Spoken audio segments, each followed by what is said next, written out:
அதுவரை செத்த நேரம் சும்மா இருங்களேடா அப்படின்னா இருக்க மாட்டாங்க இந்த அமைச்சர்கள்லாம். அமைச்சர்கள் பண்ணுற அட்ராசிட்டிலாம் பார்க்கும்போது அது அட்ராசிட்டினா அவங்க பண்ணுற விஷயங்கள் என்ன புதுசு இல்லை. அதாவது அந்த இதில் 16 வயதில் ஒரு பாட்டு இருக்கும், பழைய ஆட்களுக்கெல்லாம் தெரியும். மஞ்சள் குளிச்சு சொல்லி அந்த அத்தை மகள்கள்லாம் என்னன்னா செம்பில் தண்ணியை ஊற்றி மஞ்சத்தூளை கலத்தி மாமன் மகன் மேலே ஊற்றுவாங்க. ஒரே குஜாலியாக எல்லாம் ஓடி கொண்டாடுவாங்க. அந்த மாதிரி செக்ரட்டரி ஜோதியாக மஞ்சள் குளிக்கிறாங்க. அந்த காலத்தில் 80களுக்கு முன்னாடி என்ன பண்ணோம்னா, இப்போ தான் ஒரு குழந்தை இருக்குது. அந்த காலத்தில் வந்து 6, 7, 8, 10 இருக்கும், 10, 12 இருக்கும். இப்போ எங்கள் சொன்னாங்க, எங்கள் பெரியம்மாலாம் ஒருத்தர் வந்தாங்க, 11 பிள்ளைங்க, 2 இறந்துருச்சு, மீதி போகுது. ஆடு மாடு மாதிரி தான். ஆடு குட்டி போட்டுச்சுங்க, அதில் ஒரு 2 செத்து போச்சு, இன்னொரு 6, 7 இருக்குது, அடுத்த குட்டி போட்டுன்ற மாதிரி தான் இருந்தாங்க இந்த காலத்தில். சந்தையாக வந்து தான் இப்போ நம்ம வந்து 2, 3 வந்து நிற்கிறோம், 1 வந்து நிற்கிறோம். இப்போ நாம் இருவர் நமக்கு இருவர், நாம் இருவர் நமக்கு ஒரு. இப்போ 1ன்னு வந்ததுக்கு அப்புறம் திருப்பி ஒரு 6 பிள்ளை பிறந்தா என்ன ஆகும்? நீங்களால சமாளிக்க முடியும். அப்படி இருக்கிற நேரத்தில் 6 பிள்ளையை பெற்றா எப்படி இருக்கும்? அந்த மாதிரி தான் இப்போ இவங்க எல்லாம் ரிவர்ஸில் போயிட்டுருக்காங்க. இப்போ எல்லாம் ஒரு குழந்தை அதை வச்சு ரீல்ஸ் எடுத்து அழகாக அந்த ஜான்சன் இதெல்லாம் போட்டு குளிக்க வேண்டிய ஹக்கீஸ்லாம் போட்டுட்டு இருக்க காலத்தில் 6 பெற்று போட்டால் எப்படி இருக்கும்? டென்ஷன். இப்போ இதில் வந்து இந்த ஐஏஎஸ் ஆஃபீஸர்ஸ், ஐபிஎஸ் ஆஃபீஸர்ஸ் எல்லாம் வந்து ஜாலியாக இருக்காங்க. அவங்க நினச்சது என்னென்னா, பல அதிகாரிகள் கீழ்மட்டத்துலேருந்து தாசில்தார்லேருந்து நினச்சது என்னென்னா, எவ்வளவு நாள் தான் இவங்க விவரம் தெரிஞ்சவனுக்கு அடிமையாக இருக்குது. இப்போ நம்ம கட்டுப்பாட்டில் யார் இருக்காங்கன்னு அவங்களுக்கே தெரில. எம்எல்ஏ யாருன்னு மக்களுக்கு தெரியாது, அதிகாரிகள் யாருன்னு எம்எல்ஏக்கு தெரியாது. அப்போ வந்து யாருமே நம்மளை வந்து கேட்க மாட்டாங்க. இல்லை, நம்ம பாட்டுக்கு போய் படுத்துட வேண்டியதான். எங்கே அந்த போர்டில் என்ன போட்டுருக்கு, இந்த இதில் என்ன போட்டுருக்கு, இந்த பஸ்ஸில் என்ன போட்டுருக்கு, போகிறையா அந்த சாணி எடுத்து அடிக்கலாம். அந்த மாதிரி தான் இப்போ அமுதாலாம் மாட்டிகிட்டு இருக்காங்க. யார்? ஏஎஸ் அமுதாலாம் இந்த டிபார்ட்மெண்ட் அது இதுன்னு அப்படி போயிட்டு இருந்தது. கடைசியில் பார்த்தா இந்த மாதிரி ஆயிடுச்சு நிலைமை. இன்னொரு அமைச்சர்லாம் இன்னும் ப்ரோவர்ஷனுக்கு போய் என்ன துறை அமைச்சருங்கிறதே தெரியாமல் மாற்றி இப்போ சுற்றுச்சூழல் துறைக்கு வந்து சுற்றுலாத்துறைன்னு சொல்லி, நான் சுற்றுலாத்துறை அமைச்சர், சாரி ஐயோ ரீடேக் போங்களேன், நான் சுற்றுச்சூழல் துறை அமைச்சராங்க. அதனால் ரீல்ஸாக இருக்கிறேன் ரீடேக் அந்த மாதிரி. இவங்க என்ன பைத்தியம் பிடிச்சி அலையிறாங்க, இப்படி பைத்தியம் பிடிச்சி கடைசியில் மக்களை பைத்தியம் பிடிச்சி தெருவா அலையிறாங்க. சார் வணக்கம் சார். வணக்கம் தான். என்ன தான் ஆச்சு நம்ம தமிழ்நாட்டுக்கு அப்படிங்கிற மாதிரி விஜய் அவர்கள் மக்களுக்கு நல்லது பண்ணணும்னு நினைக்கிறாரு. முதல்வர் ஆகிட்டு என்னெல்லாம் நல்லது பண்ணலாம், எப்படிலாம் நல்லது பண்ணலாங்கிற சிந்தனையில் இருக்கிறார். அதுவரை செத்த நேரம் சும்மா இருங்களேடா அப்படின்னா இருக்க மாட்டாங்க இந்த அமைச்சர்கள்லாம். அமைச்சர்கள் பண்ணுற அட்ராசிட்டிலாம் பார்க்கும்போது அது அட்ராசிட்டினா அவங்க பண்ணுற விஷயங்கள் என்ன புதுசு இல்லை. பண்ணுறதெல்லாம் பார்க்கும்போது நமக்கே பிரமிப்பாக இருக்குது. எல்லோரும் ஆடி போயிருக்காங்க, அசந்து போயிருக்காங்க. பார்த்தீங்களா என்னென்ன ஆக்டிவிட்டீஸ்லாம் நடக்குதுன்னு? அந்த காலத்தில் 80களுக்கு முன்னாடி என்ன பண்ணணும்னா, இப்போ தான் ஒரு குழந்தை இருக்குது. ஒரு குழந்தைய வந்து அப்படி கொஞ்சம் வளர்க்குறாங்க, அதை வச்சு ரீல்ஸ் எடுக்கிறாங்க, அதை குளிக்க ஊற்றுறாங்க, வைக்கிறாங்க, என்னென்னமோ பண்ணுறாங்க. 2 டைம் குளிக்க ஊற்றுறாங்க, ரீல்ஸ் எடுக்கிறக்கா தண்ணி இன்னும் கொஞ்சம் ஊற்றுன்றாங்க. ஸ்லோ மோஷனில் ஊற்றி எடுக்கிறாங்க. அது சிரிக்குது, அது பாட்டுக்கு இருக்கு. அதுக்கப்புறம் அதை கொண்டு போய் நாயோட விளையாட விடுறது, பேயோட விளையாட விடுறது, இப்படிலாம் பண்ணுறாங்க. ஒரு குழந்தை இருக்கனால அவங்களுக்கு விளையாட்டு பொருளாக இருக்குது. இப்போ அந்த காலத்தில் வந்து 6, 7, 8, 10 இருக்கும், 10, 12 இருக்கும். இப்போ எங்கள் சொன்னாங்க, எங்கள் பெரியம்மாலாம் ஒருத்தர் வந்தாங்க, 11 பிள்ளைங்க, 2 இறந்துருச்சு, மீதி 9 அப்படின்ற மாதிரி. ஆடு மாடு மாதிரி தான். ஆடு குட்டி போட்டுச்சுங்க, அதில் ஒரு 2 செத்து போச்சு, இன்னொரு 6, 7 இருக்குது, அப்புறம் அடுத்த குட்டி போடுன்ற மாதிரி தான் இருந்தாங்க இந்த காலத்தில். 70கள் வரைக்கும் அப்படி தான் இருந்தாங்க. வதன்னு எது எங்கே இருக்குதுன்னு இப்போ அப்பனுக்கே தெரியாது எத்தனாவதுன்னு சந்தேகம் வரும். மெமரியில் வச்சுக்கணும். 7வது பையனும் 9வது பிள்ளையும் காணா, இங்கே விளையாட போனாங்க, அப்போ போனது காணான்னு அவன் தேடவும் மாட்டாங்க. அது போனால் வந்துடும், வேறு எங்கேயும் அது போகாது. புரியுதாங்க? ஏன்னா பஸ்ஸு கிடையாது, கடத்திட்டு போகிற ஆள் கிடையாது. ஏன்னா கடத்திட்டு போகிறவனுக்கே 10 பிள்ளை இருக்கும். அவன் இதை கடத்திட்டு போய் இதைக்கு இங்கே சோறு போடுவான். என்ன சுற்றி முற்றி போச்சுன்னா மாட்டு வண்டியில் தொங்கி விளாண்டுருக்கும், கிராமத்தில் விளாண்டுக்கிட்டு இருக்கும். எங்கிட்டாவது அங்கே இதில் சகதி இதில் விளாண்டுக்கிட்டு இருக்கும். இப்படி இருக்கிற காலகட்டத்தில் என்னென்னா, இப்போ உள்ள அமைச்சர்கள் அப்படின்னு நீங்கள் சொல்கிறீங்க, நீங்கள் அப்படி சொல்ல வேணாம். அமைச்சர்கள் அந்த அளவுக்கு கிடையாது. இருந்தால் கூட அந்த காலத்தில் நான் எதுக்கு இந்த உதாரணத்தை சொல்கிறேன்னா, ஒரு பிள்ளைக்கு 2 வயசு இருக்கும்போது இன்னொரு பிள்ளை பிறந்துடும். அதுக்கு 6 மாதம் இருக்கும். அது இங்கிட்டு கேமிங்கிட்டு ஓடிக்கிட்டு இருக்கும். இந்த 2 வயசு பிள்ளை இந்த பக்கமாக ஓடிக்கிட்டு இருக்கும். 3.5 வயசில் ஒன்று இருக்கும். அது கட்ட வண்டியை தள்ளிட்டு வந்து இதை பிடிச்சி ஏற்றும். இந்த பிள்ளையை பிடிச்சி ஏற்றிட்டு இது கீமின்னு கத்திக்கிட்டு கிடக்கும். அதுக்கு ஒரு அக்கா ஒன்று இருக்கும் 6 வயசில்.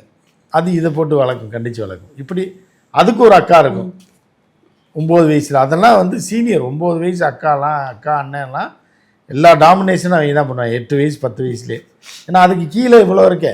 சாக்லேட் பங்கு பிரிக்கிறது எல்லாமே. சாக்லேட்லாம் அந்த காலத்துல இது கடல மிட்டாய், கருப்பட்டி மிட்டாய் தானே. சாக்லேட், ஆரஞ்சு மிட்டாயெல்லாம் வரல. ஆரஞ்சு மிட்டாய் இது இந்த மாதிரி சர்க்கரை எழுதி இந்த மாதிரி தான் இருக்கும். அப்போ என்ன பண்ணணும்னா, இந்த பிள்ளைங்க வந்து என்ன பண்ணும் அப்படின்னா, அவங்க அம்மா இது எல்லாத்துக்கும் சாப்பாடு ஆக்கி போடணும்ல, எல்லாத்துக்கும் சட்டியில் சோறாக்குவாங்க. பெரிய பானையில் வச்சு விறகடுப்பை வச்சு ஆக்கி இதை வச்சு ஊதிக்கிட்டு இருப்பாங்க. ஊதிக்கிட்டு இருக்கும்போது இது வந்து அங்கேயே ஆகி போயிடும். ஆகி போய் அதிலே உழப்பிட்டு கிடக்கு. அந்த அம்மா வந்து பார்த்துட்டு ஐயா இப்படி பண்ணி இதை கொண்டு போய் தண்ணி தொட்டியில் போட்டு கழுவி கடவுள் அது ஆகி போயிடும். புரியுதா உங்களுக்கு? நீங்கள் அதுக்காக இந்த அமைச்சரவை அப்படி போட்டு இது பண்ணிடுறாங்க. அந்த மாதிரி நிறையா பிள்ளைங்க இருக்கும்போது எது என்னன்னு கண்டதில் போட்டு உழப்பிட்டு கிடக்கும். ஒன்று டப்புன்னு சாக்கடையில் போய் விழுந்துடும். இந்த இது கழுவி விட்டுட்டு கையை விட்டுரும், அந்த ஒன்று இது பண்ணிடும், ஒன்று சாணியை போட்டு உழப்பிடும். ஐயோ ரொம்ப இதாக இருக்குது. அந்த மென்டல் டார்ச்சர் ஆகி இதுகளெல்லாம் வளர்த்து தான் அந்த சந்ததியாக வந்து தான் இப்போ நம்ம வந்து 2, 3 வந்து நிற்கிறோம். 1 வந்து நிற்கிறோம். இப்போ நாம் இருவர் நமக்கு இருவர், நாம் இருவர் நமக்கு ஒரு. இப்போ 1ன்னு வந்ததுக்கு அப்புறம் திருப்பி ஒரு 6 பிள்ளை பிறந்தா என்ன ஆகும்? நீங்களால சமாளிக்க முடியுமா? பெட்ரோல் போட முடியாது, வண்டியில் ஏற்றி கொண்டு போக முடியாது, ஃபீஸ் கட்டுறதுக்கே ஃபீஸ் செத்துருவான் அவனை. ஒன்றும் இது பண்ண முடியாது. கார்பரேஷன் ஸ்கூலுக்கு கூட அனுப்ப முடியாது பஸ்ஸில். அப்படி இருக்கிற நேரத்தில் 6 பிள்ளையை பார்த்தா எப்படி இருக்கும்? அந்த மாதிரி தான் இப்போ இவங்க எல்லாம் ரிவர்ஸில் போயிட்டுருக்காங்க. இப்போ எல்லாம் ஒரு குழந்தை அதை வச்சு ரீல்ஸ் எடுத்து அழகாக அதை ஜான்சன் இதெல்லாம் போட்டு குளிக்க வேண்டிய ஹக்கீஸ்லாம் போட்டுக்கிட்டு இருக்க காலத்தில் 6 பேத்து போட்டால் எப்படி இருக்கும்? டென்ஷனாக. இப்போ இதில் வந்து இந்த ஐஏஎஸ் ஆஃபீஸர்ஸ், ஐபிஎஸ் ஆஃபீஸர்ஸ் எல்லாம் வந்து ஜாலியாக இருக்காங்க. அவங்க நினச்சது என்னென்னா, பல அதிகாரிகள் கீழ்மட்டத்துலேருந்து தாசில்தார்லேருந்து நினச்சது என்னென்னா, எவ்வளவு நாள் தான் விவரம் தெரிஞ்சவனுக்கு அடிமையாக இருக்குது, இவங்க நம்மளை டார்ச்சர் பண்ணுறாங்க. வேலை கண்ட டைமில் வேலை சொல்கிறாங்க, நடுராத்திரில் கூப்பிட்றாங்க, எது கூப்பிட்றாங்க, அவர் வந்தால் பண்ணுறாங்க, சிஎம் வந்தால் பொடி போடணுன்றாங்க, இதை பண்ணுன்றாங்க, அதை பண்ணுன்றாங்க. டோட்டலாக ஒன்றுமே தெரியாத ஒரு குரூப் கிளம்பி வருது. இந்த ஆட்டை அவங்ககிட்ட மாற்றி விட்டா அப்படின்னு சொல்லி நாம தான் ராஜா, நம்ம இடத்துல இனி நம்ம தான் ராஜா. இந்த 2 வருஷத்தில் அவங்க விவரம் தெரிஞ்சு வளர்றதுக்குள்ளே எல்லாத்தையும் அடித்து காலி பண்ணிடலாம்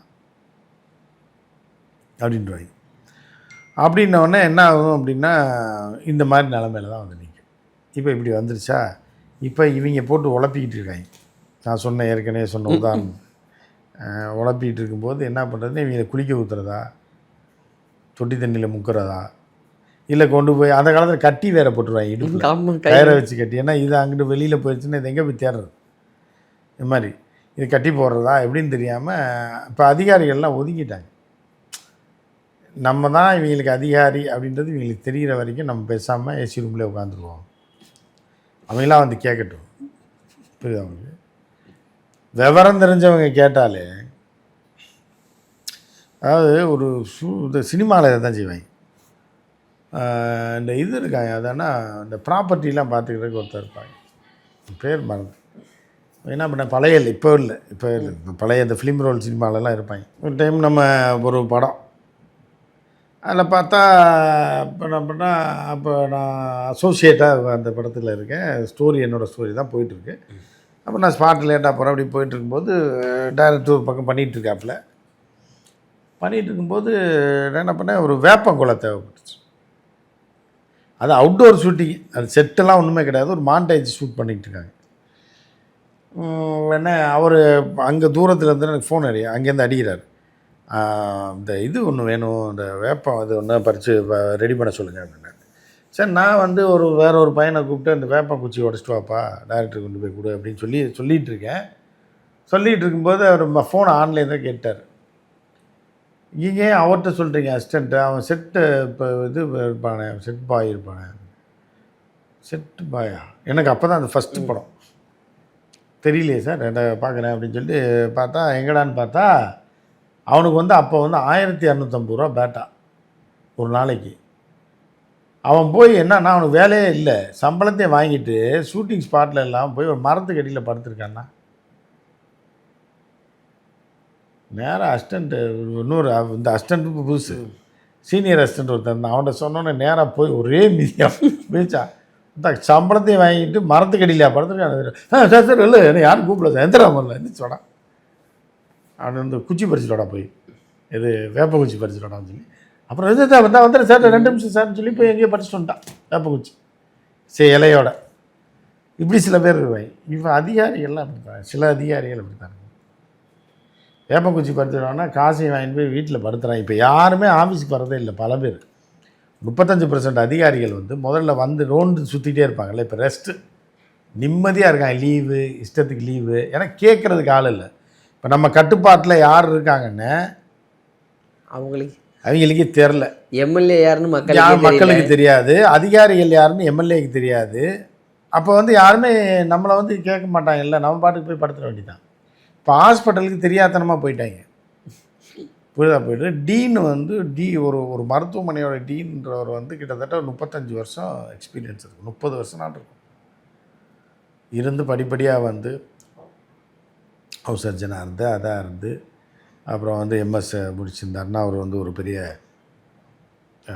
சர்ஜனாக இருந்து சீனியர் சர்ஜன் ஆகி அதாகி இதாகி அதுக்கப்புறம் லாபி பண்ணி அதுக்கப்புறம் வந்து டீன் ஆகி மருத்துவமனைக்கு ரிட்டையர்ட் ஆகிற டைமில் தான் வருவார். பழுத்த எக்ஸ்பீரியன்ஸ் சார். இவங்க திடீர்னு புண்ணாக்கு வியாபாரம் பண்ணவன் பொள்ளங்காய் விற்றுக்கிட்டு இருந்தவங்களாம் திடீர்னு இப்போ யாருங்க நீங்கள் ஏன் குழாயில் தண்ணி வரல அப்படின்னு கேட்டால், இப்போ டீன் என்ன ப்ளம்பரா, தண்ணி கேன் போட வந்திருக்காரா டீனு அப்படின்னு நினச்சாங்க. இல்லை டாக்டர் தான் பாத்ரூமில் தண்ணி வரல, டாக்டர் தான் காரணன்றாங்க. அப்புறம் பார்த்தா இது என்ன இப்படி இருக்குது க்ளீன் பண்ணிருக்கு, இல்லை அதெல்லாம் அவர் பார்க்கணும். அவர்கிட்ட தான் நான் கேட்டேன், உங்கள்கிட்ட கேட்கலையே அப்படின்றது.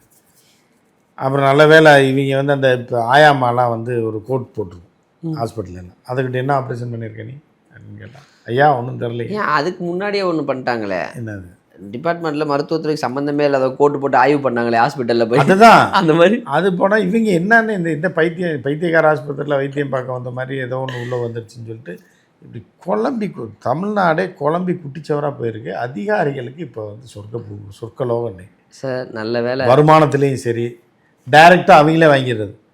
மினிஸ்டர் கொடுக்கணும், அவருக்கு கொடுக்கணும், இவர் கொடுக்கணும்லாம் இல்லை. அப்ரூவல் ஒன்று காலையில் கொடுங்க, சாயந்தரம் கொடுத்துட்றேன். ஏன்னா மினிஸ்டரே சொல்லியிருக்காரு, பேமெண்ட் அடிச்சு விட்டு போயிட்டே இருக்கு. ஒரு வாரம்லாம் வெயிட் பண்ண வேண்டாம். பழைய ஆட்கள்னால் தோண்டி துருவாங்க. இது வந்து 5 கோடி ரூபாய்க்கு இவன் பில்டிங் கட்டுறான், நீ என்ன வந்து 50,000 ரூபா கொண்டு வந்து என்கிட்ட தர்ற வாங்கியிருக்கேன்ற. 5 கோடி எவ்வளோ தெரியுமா? 50 லட்ச ரூபா. இந்த தான் கையெழுத்து போடுவோம், இல்லை அட்லீஸ்ட் 25 லட்ச ரூபா வாங்கினா தான் கையெழுத்து போடுவாங்க. இப்போ இவங்க என்ன பண்ணுறாங்கன்னா டக்குன்னு எந்த காசுமே கொடுக்குறது இவர்களே போட்டுருது. இதோட வேல்யூ என்னென்னு அதிகாரிகளுக்கு தெரியுது. 50 பழைய ஆட்களாக இருந்தாலும் சீனியர் மினிஸ்டராக இருந்தால் 50 லட்ச ரூபா கேட்பாங்க. நம்ம ஒரு 20 போடுவோம். இவன் கொடுக்க போகிறவன் நல்ல வேலை ஆட்சி மாறிச்சு, அவங்க இருந்தால் 50 ரூபா 30 ரூபான்னு கேட்பாங்க, ஏன்னா பங்கு பிரிச்சுடுவாங்க. நம்ம 20 ரூபா தான் கேட்குறான், டப்புன்னு இன்றைக்கி சாயந்தரமே அடித்து தரேன்றான்னு சொல்லி காசு கொடுத்துருவாங்க. அவன் அப்படி சத்தமில்லாம மட்டும் உடனே அப்ரூவல். உடனே இவன் கூட அப்ரூவல் வந்துச்சு அவங்களுக்கு. யார் இந்த அமைச்சருக்கு எப்படி இருக்கு எங்கள் ஆட்சி? சூப்பர் சார், காலையில் கொடுத்தேன் சார், சாயந்தரம் வந்துருச்சு சார். இப்படி ஆட்சியை தான் சார் நாங்கள் எதிர்பார்த்தோம். ஏன்னா இவனுக்கு டபுள் மாங்காய், காலையில் கொடுத்தா சாயந்தரமே வந்துருச்சு, இல்லை அடுத்த நாள் சாயந்தரமே வந்துருச்சு, இல்லைன்னா 2 மாதம் அலையணும், வெண்ணெய் அலைய விடுவாங்க. பேப்பரு சார்ட்ட போயிருக்கேன்னாங்க. அப்புறம் அங்கே போனால் இவன்கிட்ட செக்ரட்டரிகிட்ட போயிருக்கு, நீங்கள் அடுத்த வாரம் புதன்கிழமை சார். சரி திங்கக்கிழமை வாங்க. திங்கக்கிழமை போனால் கையெழுத்து ஆயிடுச்சு, அந்த சீலை வந்து இங்கே வச்சிட்டாங்க, நீங்கள் வியாழக்கிழமை வாங்க. என்ன சார் ஒரு கவுண்டர் சைன் போடணும், அப்புறம் அங்கே போகணும், மினிஸ்டருக்கு போகணும், இதுக்கு போகணும், அதுக்கு போகணும், இழுத்து ஜவ்வாக இழுத்துறேன். இப்போ இவனுக்கு லட்டு மாதிரி ஆயிடுதில்ல. இப்போ நீங்கள் மேலே காசு கொடுக்க வேண்டியதில்லை, கொடுக்குறத வாங்கிட்டு டக்குன்னு அடிச்சுன்னா போயா போயா போயா எப்படி ஆச்சு சூப்பராக இருக்கா இல்லையா, காலைல கொடுத்து சாயந்தரம் வந்துச்சா, உனக்கும் 30 லட்சம் மிச்சம், எனக்கு 20 லட்சம் வந்த மாதிரி இருந்துச்சு, சீலையும் போட்டேன் கையெழுத்து போட்டேன், ஓடிடுங்க நிற்காத, நாளை காலையில் செங்கலை வச்சு வேலையை ஆரம்பிச்சு தீயாக போயிட்டுருக்கு கார்பரேஷனில். எல்லா செக்ரட்டரியேட் எல்லாம் அதாவது அந்த இதில் 16 வயதில் ஒரு பாட்டு இருக்கும், பழைய ஆட்களுக்கெல்லாம் தெரியும். மஞ்சள் குளிச்சுன்னு சொல்லி அந்த அத்தை மகள்கள்லாம் என்னன்னா செம்பில் தண்ணியை ஊற்றி மஞ்சத்தூளை கலத்தி மாமன் மகன் மேலே ஊற்றுவாளுங்க. ஒரே குஜாலியாக எல்லாம் ஓடி கொண்டாடுவாங்க. அந்த மாதிரி இருக்குது இப்போ செக்ரட்டரியேட். ஜெகஜோதியாக மஞ்சள் குளிக்கிறாங்க, அப்படியே ஜாலியாக உட்காந்துக்கிட்டு பாடி தட்டுறாங்க. சில பைத்தியங்கள் இது இங்கே ரயில் இதுன்னு எதோ போயிட்டு, நான் மினிஸ்டரை சொல்லலை, ரைடுன்னா எந்த மாதிரி அதான் இது பண்ணி என்ன பண்ணுறீங்க இங்கே கொலா சரி இல்லை சரியில்லைன்னு இப்படி போயிட்டுருக்காங்க. அவங்க பின்னாடி பிடிக்கிட்டு செம்மையாக எல்லாம் பிள்ளை கல்யாணம் பண்ணி கொடுத்து எல்லாம் பண்ணி வீடு கட்டி நல்லா பணம் பழக்கம் வரும். ஏன்னா இந்த மாதிரி ஆட்சி வந்து நல்லது தான், ஏன்னா பணம் பரவலாக போகும். முதல்லாம் பார்த்தீங்கன்னா ஒரு மூத்த அதிகாரிக்கும் மினிஸ்டருக்கு ஒருத்தட்டே குவிஞ்சு கிடக்கு. இப்போ வந்து அவன் வாங்கிடுவான், ஏன்னா மேல் இடத்துல யாருன்னே தெரில இதுதான் அவனுக்கு. அப்போ என்னென்னா பணம் பரவலாக போகும். 2 லட்சம் 5 லட்சம் ஒரே ஆளுக்கு 25 லட்சம் போகிறதுக்கு 1 லட்சம் 2 லட்சம் 50,000 போகும். இவனுக்கு ஒரு 5,000 குறையும், இவங்களுக்கு பரவலாக ஒரு பணக்காரர் தடுத்து 10 பணக்காரராக உருவாகும். லட்சாதிபதி நிறையா வந்து தமிழ்நாடு தொழில் வளர்ச்சியில் பயங்கரமாக வரும். இப்படி வந்து டாப்பில் வந்தாலும் வந்துடுவாங்க. புரியுதா அவங்களுக்கு? பணப்புழக்கத்தில் அப்படி தான் வரப்போகுது. சில நேரம் அப்படி தான் இருக்கும். சார் இன்னும் இந்த மனநல மருத்துவத்திலலாம் ஆய்வு பண்ணின அது இன்னும் நல்லாயிருக்கும். இல்லை பண்ணுவாங்க. சொல்லிட்டா போதும். ரீல்ஸ்க்கு டிஃப்ரெண்ட்டாக இருக்குன்னா பண்ணிடுவாங்க. ரீல்ஸ்க்கு டிஃப்ரெண்ட்டாக எடுத்து போடுறதுக்கு நல்லா இருக்கும்ல, பார்க்குறதுக்கு இன்ட்ரெஸ்டிங்காக இருக்கும் அப்படின்னா. ஏன் சார் அந்த இப்போ அவங்க அதுதான் சார் இப்போ ரீல்ஸ் வைத்து தான் இப்போ அவர்கள் வந்து மக்கள் பிரச்சனையை பேசுகிறாங்க, இதெல்லாம் பண்ண போகிறோம், மேஜர் என்னத்தை ஊழலை ஒழிக்க போகிறோம், மாற்றத்தை தரப்போகிறோம், இது 2 தான் வேறு என்னத்தை பேச முடியும். இப்போ அதை பேசி வந்தாங்க, இப்போ மறுபடியும் அதை தொடர்ந்து எடுத்துகிட்டு போகிறாங்கல்ல. ஒரு அவங்க ஊழல் பண்ணல இல்லை, அவங்க எங்கே பண்ணுறாங்க இல்லையே. இப்போ ஊழல் கட்சியை தானே மொத்தமாக இன்னும் ஆரம்பிக்கவே இல்லையே. எந்த கட்சியே? ஆல்ரெடி ஊழல் கட்சின்னு சொன்ன அதிமுகவை தான் நாட்டை அது அவங்க திருப்பி போயிட்டாங்க இல்லை. இல்லையே 3-4 பேர் ரிசைன் பண்ணி போய் 3-4 பேர் அவங்க வந்து ஏதோ பேமெண்ட்டுக்காக போயிருக்காங்க. அது ஊழல் வராதா? அது ஊழல் கிடையாது. அது அன்பளிப்பா. ஒரு பொருள் வாங்குறீங்கன்னா அப்படி ஊழல் ஆகும். சரவணா ஸ்டோரில் போகிறீங்க, காசு கொடுக்குறீங்க, பேண்ட் ஷர்ட் எடுத்துகிட்டு வரீங்க, அந்த பணத்தை எங்கிருந்து? அது ஊழல் கிடையாதுல்ல. வாங்குறீங்க, ஒரு பொருள் வாங்குறீங்க, அவ்வளோதான். அன்பளிப்பாக கொடுத்து வாங்குறீங்களா? உங்களுக்கு பிடிச்சிருக்கு அந்த பொருளை கேட்குறீங்க, அவங்களும் கொடுத்துட்றாங்க. இப்போ ஒரு பொண்ணு இருக்குது, அவங்க வீட்டில் போய் கேட்குறீங்க, பொண்ணு கொடுத்துட்டாங்கன்னா நீங்கள் அடுத்த நாள் மாப்பிள்ளை ஆயிடுவீங்க. அதே இது பொண்ணு தரலைன்னு நீங்கள் பொண்ணை தூக்கிட்டீங்கன்னா அக்யூஸ்ட் பெருசாக ஒரு சின்ன வித்தியாசம் தான். அவங்க நீங்கள் கரெக்ட் பண்ணி தூக்குனீங்கன்னா மாப்பிள்ளை, கரெக்ட் பண்ணாமல் தூக்குனீங்க அப்படின்னா கைதி, அவ்வளோதான். இது வந்து மாப்பிள்ளை மாதிரியா கேட்குறாங்க, அவங்களே வர்றேன்றப்ப அந்த பொண்ணே வரேன்னுது வண்டியில் ஏற்றிட்டு போயிட வேண்டியதான். நீங்கள் அந்த பொண்ணு வரமாட்டேன்னு சொன்னால் தான் வந்து கற்பழிப்பு கேஸ். அந்த பொண்ணு வரேன்ட்டா டக்குன்னு மெசேஜ் அனுப்புகிறீங்க, கேன் யூ கோ டு ஈஸியாக டுடே டு சாட்டர்டே அப்படின்னா ஓகே ஃபைன், எங்கே வெயிட் பண்ணணும், முடிஞ்சு போச்சு. அது ஈஸியாக டுடே அப்படின்னா அதுகிட்ட நீங்கள் அது இல்லைன்னா நீ யாரா அனுப்புகிற அப்படின்னு சொல்லி நேராக போலீஸ் ஸ்டேஷனில் கொடுத்துச்சுன்னா நீங்கள் வந்து ஒரு சின்ன நூலில் வித்தியாசம். இது வந்து அப்படி தான், அவங்களே வரேன்ட்டாங்க, ஏற்றிட்டாங்க வண்டியில். இப்போ நம்ம முன்னாடி ஒரு வீடியோவில் பேசியிருந்தோம் சார், தயவுசெய்து இந்த மண்ணிலே ஈரமுண்டு பாட்டை தயவுசெய்து அந்த பாட்டை தடை பண்ணணும். அது பண்ணி சொல்லியிருந்தேன் அவருக்கு. அது இப்போ கருப்பு படத்தில் கூட சார்ஜபிள் வச்சு கலாய்ச்சிருப்பாரு, அந்த இது மாதிரி தான் பண்ணுன்னு சொல்லிட்டு. அதே தான் இப்போ ஒரு பேரே வரலாறுன்னு விஜய் பாட்டு எடுத்து போட்டதும் போட்டாங்க, எல்லாத்துக்கும் ரீல்ஸ். அதை காவா தண்ணி போது அதை எட்டி பார்க்க போகும்போது போயிட்டு ஒரு பேரே வரலாறுன்னு போட்டு காவா வாங்கிங்க தானே இந்த மாதிரி தான் பண்ணுவாங்க. இல்லை அந்த பாட்டு இந்த பாட்டெல்லாம் முதல்ல அந்த பாட்டை தடை மண்ணிலே போயிட்டு தான் இருக்கு. பாலாலாம் அதை வச்சு தான், அதுக்கு வந்து அவர் ராயல்ட்டி கொடுத்தாலே பல லட்சம் கொடுக்கணும். அதனால் அதை வந்து தடை பண்ணியே ஆகும். நம்மளே தன்னார்வ இளையராஜா போட்டிருந்தாருன்னா தடை பண்ணியிருப்பாரு, நேரம் கேஸை போட்டிருப்பாரு. இவங்க விட்டாங்க, அந்த ஞானவேலுக்கே தடை போடணும், படம் எடுக்க விடாமல். இந்த மாதிரி பாட்டெல்லாம் போட்டு பல பேரை பைத்தியக்காரனாகி பல பேரை வந்து காசு அடிச்சுட்டு போயிட்டாங்க. இப்போ வந்து ஊரே வரலாறுன்னு என்னடா வரலாறு, சாக்கடை கழுவுறதுக்கும் பாத்திரங்கள் ஒரு மாடா வரலாறு அப்படின்ற மாதிரி போயிட்டு. இப்போ இந்த பாட்டையும் தடை பண்ணணும். ஐயோ ஒரு 3 பாட்டு சார். உன்னாலே முடியும் என்றால் ஊரே சொல்லும் நம்பாதே, அதை முடியாது என்றால் அந்த பாட்டை போட்டு எங்க நடந்து போறதுக்கு அந்த இவ சண்டான வளர்ச்சி யாருன்னா தடுக்குதா அந்த மாதிரி நிறைய. அதாவது ஒரு ஆட்டோ, பழைய ஆட்டோவில் பின்னாடி போயிருந்தேன், எண்ணம் போல் வாழ்க்கைன்னு. ஆனால் இந்த நம்ம தெரிஞ்ச ஸ்டாண்டில் எண்ணம் போல் வாழ்க்கைன்னா பழைய இதில் இருக்கும்போது நான் சொல்ல நீ என்ன வாழ்ந்துட்டு இதை போட்டிருக்க, புரியுதா?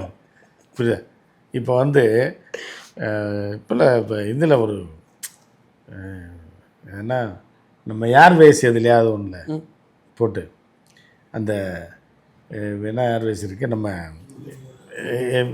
இண்டிகோவில் எழுதியிருந்தாங்கன்னா இண்டிகோ ஓனரு எண்ணம் போல் வாழ்க்கை அப்படின்னு போட்டிருந்தானா இண்டிகோ எண்ணம் போல் வாழ்க்கை அப்படின்னு போட்டிருந்தா சரி வளர்ந்துருக்கான் அவன், எண்ணம் போல் வளர்ந்து பெரிய ஒரு ஏர்வேஸோட ஓனராக இருக்கான்னு சொல்லலாம்.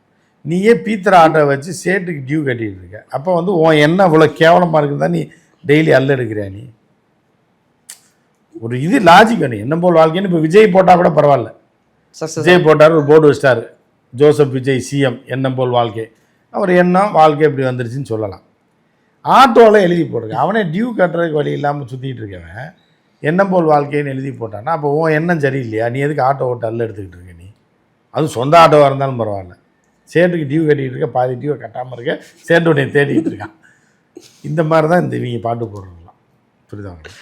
சாக்கடை கழுவுறது, காவா கழுவிட்டு உன்னால் முடியாது அப்படின்றது. அப்புறம் வந்து சிங்கப்பெண்ணேன்னு ஐயோ இந்த இதில் சார் அதாவது உமன் பவர்னு சொல்லி போட்டிருந்தேன். அது சிங்கப்பெண் பாட்டு ஒன்று. இன்னொரு இவர் எம்எல்ஏ, ஏழை எம்எல்ஏன்னு சொல்லிட்டு சொத்தெல்லாம் மறைச்சிட்டு இருந்தார். அவருக்கு ஒரு மீம் போட்டிருந்தாங்க. ஐயா, வறுமை கோட்டுக்கும் கீழே ஒரு கோடு போட்டு அந்த கோட்டுக்கு கீழே தான் நீங்கள் வாழ்றீங்கன்னு ஒத்துக்கிற ஐயா, நம்ம வந்து தயவு செய்து விட்டுருங்க அப்படின்னு போட்டு அதே மாதிரி இருக்கு. அது வந்து கேர்ள்ஸ் பவர்னு போட்டிருந்தேன். இன்னொன்று இதில் இந்த ஏர்வேஸில் நான் அந்த பொண்ணை கேட்டேன், ஏர் ஹோஸ்டஸ் கூப்பிட்டு. ஏன்னா இந்த இதில் தான் இப்போ சொன்னேன்னே ஒரு ஏர் இண்டிகோலையா, இண்டிகோவில் இந்த கேர்ள் பவர்னு நினைக்கிறேன். ஆமாம், கேர்ள் பவரா இல்லை இன்னொரு வார்த்தை ஏதோ ஒன்று போட்டு ஒரு ஸ்டிக்கர் மாதிரி ஒட்டி விட்டுருக்கேன். நான் கேட்டேன், வாட் இஸ் திஸ்? இது வந்து எங்கள் கம்பெனியில் வந்து இந்த மாதிரி விமனுக்கு எல்லாமே இந்த கேர்ள் பவர்னு கொடுத்துருக்காங்க. எதுக்கு அப்படின்னு கேட்டேன். தெரியல, கொடுத்துருக்காங்க. இப்போ ஒருத்தர் வேலை பார்க்குறாங்க, அவங்களோட பணி என்ன? ஜூஸ் கொடுக்கறது, வர்றது, சரக்கு ஊற்றி கொடுக்கறது, கடைசியாக குப்பை எடுத்து போட்டாங்கன்னா அதை எடுத்துகிட்டு போகிறது, இதுதான் அவங்க பார்க்குறாங்க. ஒரு ஏர் ஹோஸ்டஸாக தப்பு சொல்ல, எல்லாமே தொழில் தான். பேசஞ்சர்ஸ்க்கு என்ன தேவையோ அதில் என்ன கேர்ள் பவருக்கு இதுக்கு என்ன இருக்குது என்னன்றது எனக்கு தெரியல. இல்லை சார், அந்த இடத்துக்கு இப்போ நீங்கள் சப்போஸ் அந்த ஃப்ளைட்டு நின்றுச்சியா ரன்வேல, இவங்களை 2 பேரை இறங்கி தள்ள விட்டால் டக்குன்னு வந்துடும் அப்படின்னா பவர்ஃபுல் கேர்ள்ஸு பவர்னு ஏதாவது ஒன்று போடலாம். சும்மா எதுக்கு இந்த வேலைக்கு எதுக்கு கேர்ள் பவர்னால் என்ன அப்படின்னு? வண்டி எங்கிட்ட தள்ளணும், அங்கிட்ட தள்ளணும், கேட்குறவனுக்கு தண்ணி கொடுக்கணும், இது கொடுக்கணும், டிஷ்யூ பேப்பர் கேட்டானா கொடுக்கணும், கடைசியாக எல்லாத்தையும் இது பண்ணி போகிறது. இதுக்கு என்ன பவர் கேட்டுக்கு அந்த பிள்ளைக்கு புரியலை. வாட் இஸ் திஸ்ன்னு கேட்டோன்னே அவர் கம்பெனி இது ஸ்லோகன், ஓகே அது is only for girls. Yes, okay nice. இப்போ அழகாக இருக்குது, நல்லாயிருக்கு, இப்போ சர்வீஸ் பண்ணுது, அதுக்கு என்ன பவர்னு தெரியல. சார் இப்போ அந்த மாதிரி தான் இருக்குது. இப்போ இவங்க பாட்டு போடுறதும் வைக்கிறதும் இவங்க பண்ணுற அநியாயத்துக்கும் பயங்கர டிமாண்ட் போடுது சார் ரீல்ஸ் எடுக்க தெரியும். இப்போ இது எல்லாமே ஐஏஎஸ் ஆஃபீஸர்ஸ் எல்லாமே உட்காந்து பார்த்துட்டு இருக்காங்க. சரி, இவங்களுக்கு இன்னும் நம்ம ரூம் தெரியல, நம்ம தான் தெரியல, அவர் கூட கூப்பிட்டு பேசுகிறதுன்னு தெரில. பிஏட்ட இன்னும் ஒரு 2 மாதம் கழிச்சு தான் கேட்பாங்க. இப்போ நாங்கள் அடுத்து என்ன பண்ணுறது அப்படின்னு. சார் அது செக்ரட்டரியை தான் சார் கேட்க. யார் செக்ரட்டரி? நாங்கள் எங்கள் கட்சி செக்ரட்டரி இவர் தான், புஷியானு. அவர் இல்லை சார், ஒவ்வொரு டிபார்ட்மெண்ட்டுக்கும் ஒரு செக்ரட்டரி. அவங்க எனக்கு தெரியவே தெரியல சார். நீங்கள் கூப்பிட்டீங்கன்னா வருவாங்க சார். அவங்களாம் வரமாட்டாங்க, அவங்க வரமாட்டாங்க சார், அவங்க வராங்க. அப்புறம் திருப்பியே கூப்பிட்டு விட்டு அப்புறம் செக்ரட்டரி சார் கூப்பிட்டா, சார் வணக்கம் சொல்லி ஒரு இதை கொடுத்துட்டு, சரி என்ன பண்ணலான்னா அது நீங்கள் கேட்டிங்கன்னா அது வேணால் பண்ணலாம் சார். ஒரு சீனியர் ஐஏஎஸ் மேடம்லாம் சார் பார்த்துட்டு, ஜெயலலிதா கலைஞர் கூடலாம் ஆட்சி காலத்துறது என்ன போய் இப்படி உட்கார வச்சுக்கிற மாதிரி பொருளங்கா பிள்ளைங்கெல்லாம் போட்டு இப்போ உட்காந்துட்டு இருக்கும்போது இருக்கத்தான் செய்யும். இருந்தாலும் அப்படி தானே வளர முடியும். ஆமாம் சார், அதான் மேக்ஸில் பிஹெச்டி முடித்தவங்கள்ட்ட போயிட்டு டேபிள்ஸில் எங்கள் 2 எத்தனை சொல்லுங்க பார்க்கலாம் அப்படின்னு வெறுப்பாய் பார்ப்பாங்க. பயங்கர இந்த அந்த காலத்தில் சொல்லுவாங்க, இந்த ஒரு 80களெல்லாம் சொந்தக்காரன் இங்கிலீஷ் மீடியம் படிச்சுருப்பாங்கல்ல, கிராமத்துலேருந்து வருவாங்க. இந்த போர்டில் என்ன இருக்குது படி, மூதேவி இங்கிலீஷ் மீடியம் படித்தா அந்த போர்டில் என்ன படிச்சுன்னு உனக்கு பண்ண, நீ ஒரு முட்டா கூவ, இப்படி பல பேர் கட்டுப்பாக்கி விட்றாங்க. நான் யோ போய் தொலையா சனின்னு எதாவது ஒன்று கொடுத்து பாரு, இதில் பேப்பர் எடுத்து படி, நீ சொல்லி என்ன ஆக போகுது, எனக்கு இங்கிலீஷ் படிக்க தெரியும், நீ சொல்லி என்ன ஆகுது, இப்படிலாம் கொலை குத்து காமெடிலாம் பண்ணுவாங்க அந்த காலத்தில். அந்த காலத்து ஆட்களுக்கெல்லாம் தெரியும், இங்கிலீஷ் மீடியம் படித்தேன் 80ல் 70ல் படித்தவங்கலாம் தெரியும்.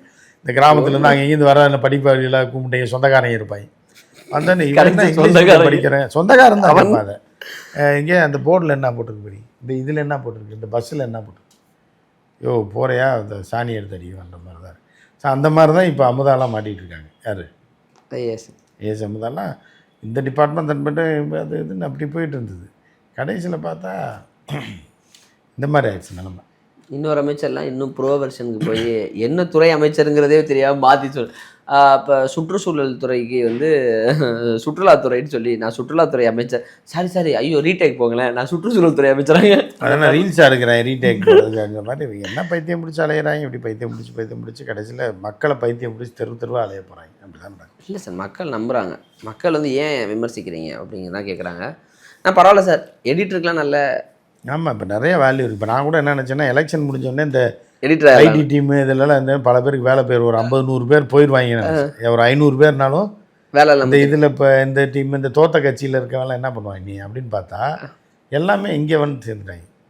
நம்மளே மினிஸ்டருக்கு 5 பேர் எடிட்டராக இருந்தால் கூட நல்லா. இப்போ ஆமாம், இப்போ வந்து இது பண்ண முடியல. ஒரே சாங்கை தான் தூக்கி போட போகிறேன், மண்ணில் ஈரம் உண்டு. இவங்களை காட்ட வேண்டியது அது இவங்களுக்கு டொனேஷன் கொடுத்தாங்க. இன்னொன்று வந்து விஜய் வரலாறு அந்த பாட்டை போட வேண்டியது. அதை அப்படியே டெம்ப்ளேட்டாக வச்சுக்கிட்டு நீங்கள் போகிறத மட்டும் எடுத்து போட்டு எடிட் பண்ணிங்கன்னா முடிஞ்சு போச்சு. மாதம் 50,000 சம்பளம் அப்படி போய்ட்டு கஷ்டப்பட்டு பேச தேவையே இல்லை பொழுது 2 ரீல் ஃபோனில் உட்காந்து எடிட் பண்ணிடலாம் சார். பண்ணுறது. இனிமே சார் அடுத்தடுத்து இப்போ ஏடிஎம்கேலேருந்தெல்லாம் தாண்டுறாங்க. என்ன நடக்குங்கிறத பார்ப்போம். விஜய் அவர்களுமே டெல்லி பயணம் போயிருக்கிறாரு. அங்கே என்ன நடவடிக்கைகள்லாம் நடக்குதுன்னு பார்ப்போம். ஏன்னா மின்வெட்டு பிரச்சனைகள் அப்படின்னு அடுத்தடுத்து பிரச்சனைகள் ஆரம்பிக்குது. எனிவேஸ் கால அவகாசமாக கொஞ்சம் நாட்களுக்கு பிறகு தான் நம்ம அரசு செயல்படுற விஷயத்தை விமர்சிக்க முடியும். நடந்திருக்க விஷயங்களை மட்டும்தான் பேசியிருக்கோம். நேரம் கொடுத்ததுக்கு நன்றி சார்.